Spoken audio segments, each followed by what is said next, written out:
বাঙালির কিন্তু এলেম আছে বলতে হবে। আমেরিকার নিউ ইয়র্ক শহরের প্রাণকেন্দ্র টাইম স্কোয়ার, সেখানে খোলা আকাশের নিচে হৈ হৈ করে হয়ে গেল দুর্গাপুজো। আমরাও সাক্ষী হয়ে থাকলাম সেই পুজোর। এমন একটা পুজো দেখলাম আর আপনাদের সঙ্গে সেই গল্প ভাগ করে নেব না, তা তো হয় না। চলুন তাহলে আজকের গল্পটা শুরু করি।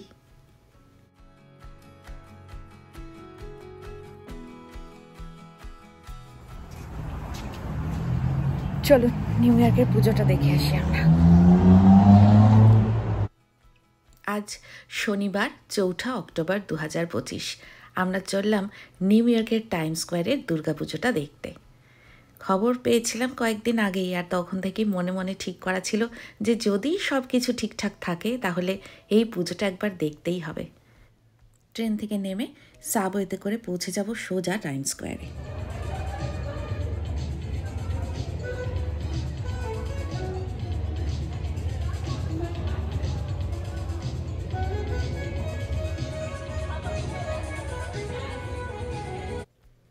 নিউ ইয়র্ক পেন স্টেশনে নেমে আমরা সোজা চলে গেছিলাম 2 নম্বর সাবওয়েতে। 34th স্ট্রিট থেকে সাবওয়ে ধরে আমরা এখন পৌঁছে গেছি 42nd স্ট্রিটে। এগুলো কিন্তু সব স্টেশনের নাম, এরকম নাম্বার দিয়ে হয় সাবওয়েতে। চলুন বাইরে যাই। সাবওয়ের বাইরে বেরোনো মাত্র টাইম স্কোয়ারের সেই পরিচিত ছবি, কিন্তু আজকে তো আমেরিকার গন্ধ খুঁজতে এখানে আসিনি, আজকে এসেছি পুজোর গন্ধ খুঁজতে। জায়গাটা এখান থেকে খুব একটা দূরে নয়, মিনিট 2 হাঁটলেই আমরা পৌঁছে যেতে পারবো। চলুন হাঁটা শুরু করি তাহলে। চোখ আর মন তখন আর যেন তর সইছে না, মনে হচ্ছে কতক্ষণে মাকে দেখতে পাবো, পুজোটা দেখতে পাবো। শাখা পলা শাড়ি টিপে সেজে নিউ ইয়র্কের রাস্তায় হাঁটার যে কী অনুভূতি তা বলে বোঝাতে পারবো না আপনাদের।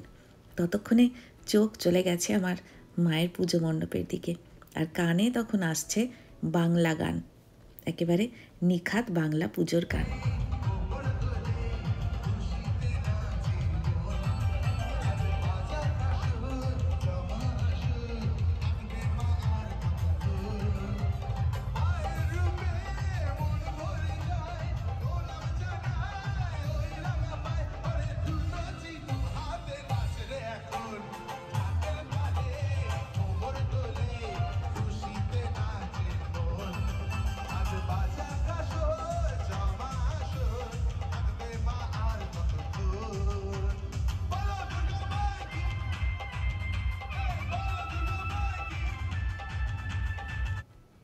এই যেন এক অবিশ্বাস্য অভিজ্ঞতার সাক্ষী হয়ে থাকলাম। তখন নিউ ইয়র্কের টাইম স্কোয়ার না কলকাতার ম্যাডক স্কোয়ার বোঝাই যাচ্ছে না। চারপাশে বাংলা কথা, বাংলা গান, ধুতি পাঞ্জাবি, মায়ের মূর্তি, পুজো। সে এক অদ্ভুত ভালো লাগা, দিব্যি লাগছিল জানেন তো। বাঙালি হিসাবে গর্ব হচ্ছিল তখন।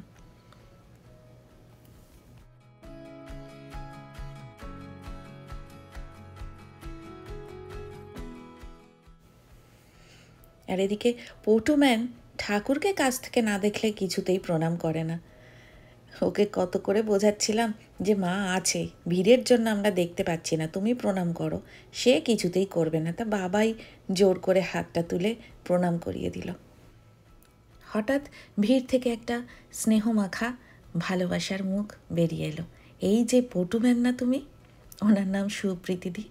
উনিও আপনাদের মতোই আমাদের ছোট্ট এই পরিবারের সদস্য। নিজের ছেলেকে নিয়ে আজ এসেছিলেন এই দুর্গাপুজো দেখতে। আর ওনার ছেলেও পটুম্যানের মতোই, অন্যরকম। খুব সুন্দর লাগলো ওনার সাথে আজকে আলাপ হয়ে, জানেন তো। যতবার আপনাদের সঙ্গে এরকম হঠাৎ কোথাও দেখা হয়ে যায় বড্ড ভালো লাগে।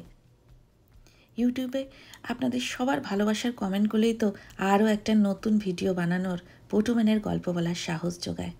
সেই মুখগুলোর সাথে দেখা হয়ে গেলে মন ভরে যায় সত্যি। এবার অন্য দিকটায় চলে এলাম যাতে মায়ের মূর্তির একটু কাছাকাছি থাকতে পারি।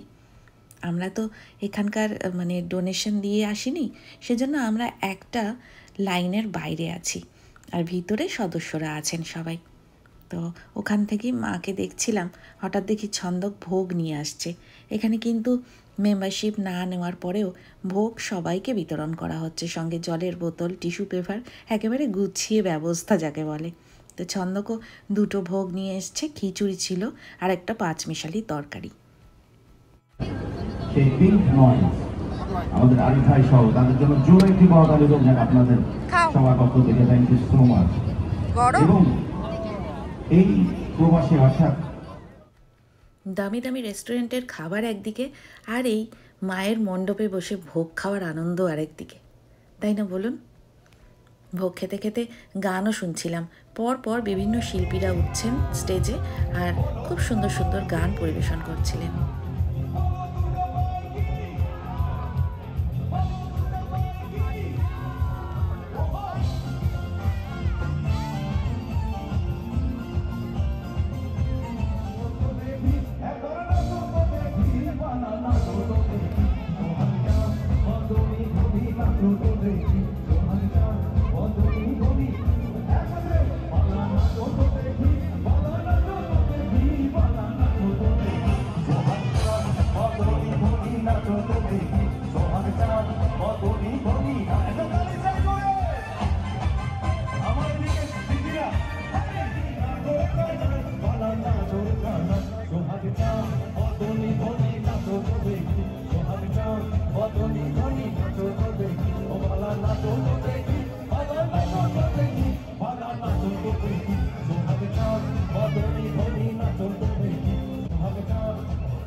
উৎসবের সার্থকতা বোধ হয় এটাই।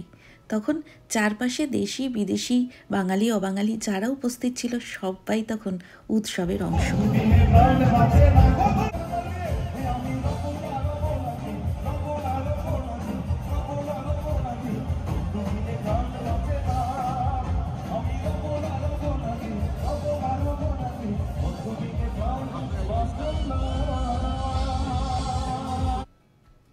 দমদম পার্কের 3টে ঠাকুর দেখে শ্রীভূমি, তারপরে আরসালানে বিরিয়ানি খেয়ে অনেক রাতে পাড়ায় ঢোকা।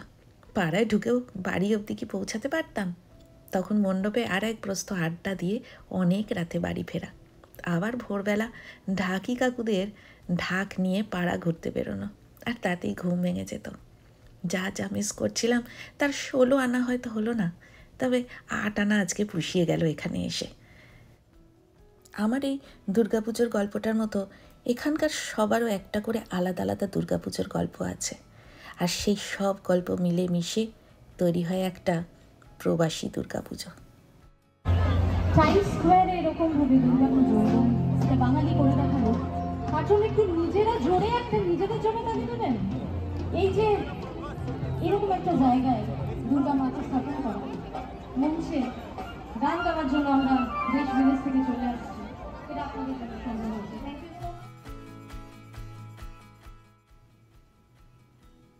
চলুন এবার বেরিয়ে পড়তে হবে, ঘন্টা দেড়েক লাগবে বাড়ি পৌঁছাতে। সত্যি কথা বলতে কি, যাওয়ার সময় একটু মন খারাপ হচ্ছিল। এবছরের মতো মাকে হয়তো এই শেষবার দেখে নিলাম, আর তো মায়ের মুখ দেখতে পারবো না, আবার একটা বছরের অপেক্ষা।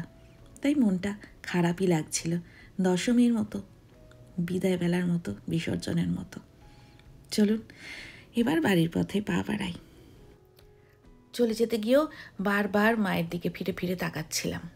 এই ছেলেবেলার অভ্যাস আর যেন গেল না। এই আলো ঝলমলে রাস্তা দিয়ে স্টেশনের দিকে হাঁটতে হাঁটতে তখনও কানে বাংলা গান ভেসে আসছিল। তো আমার কীরকম যেন আমার একাকে আজকে বারবার কলকাতা বলে ভুল হচ্ছিল, পুজোর কলকাতা।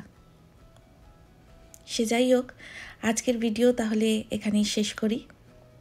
সবাই খুব খুব ভালো থাকবেন, আমার বিজয়ের শুভেচ্ছা জানবেন, বড়রা প্রণাম নেবেন, ছোটরা আর সমবয়সীরা আমার ভালোবাসা নিও। সবাই খুব খুব ভালো থাকবেন। নতুন দিনের নতুন গল্প নিয়ে খুব তাড়াতাড়ি ফিরে আসবো আমরা। আজ আসি, কেমন?